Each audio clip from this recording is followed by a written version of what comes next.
శ్రీకాకుళం జిల్లా కాశీబుగ్గలో అతి వేగంతో బైక్ నడిపి గొర్రెల కాపరిడి దానయ్య మృతి చెందిన కేసులో వైసీపీ నేత మాజీ మంత్రి సిదిరి అప్పలరాజు కుమారుడు ఆరోపణను ప్రస్తుతం పోలీసులు విచారిస్తున్నారు.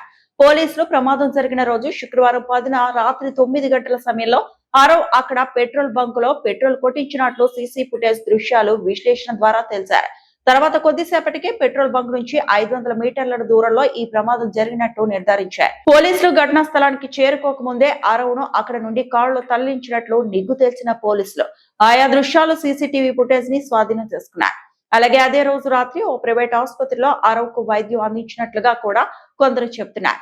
కాగా శుక్రవారం ప్రమాదం జరిగిన అనంతరం ఆరవ్ మిత్రుడు అప్పలరాజు అనుచరుడు కుమారుడైన సిద్ధు మొదట ఈ ప్రమాదం చేసింది నేనేనని శనివారం పోలీసులు ఎదుట లొంగిపోగా అతనికి స్టేషన్ బెయిల్ ఇచ్చి పంపించేశారు. ఈ సంఘటన పలు రాజకీయ విమర్శలకు వెళ్లగా వెంటనే పోలీసులు సీసీ ఫుటేజ్ దృశ్యాలను పరిశీలించి ఆరవ్ను విచారణ చేస్తున్నారు.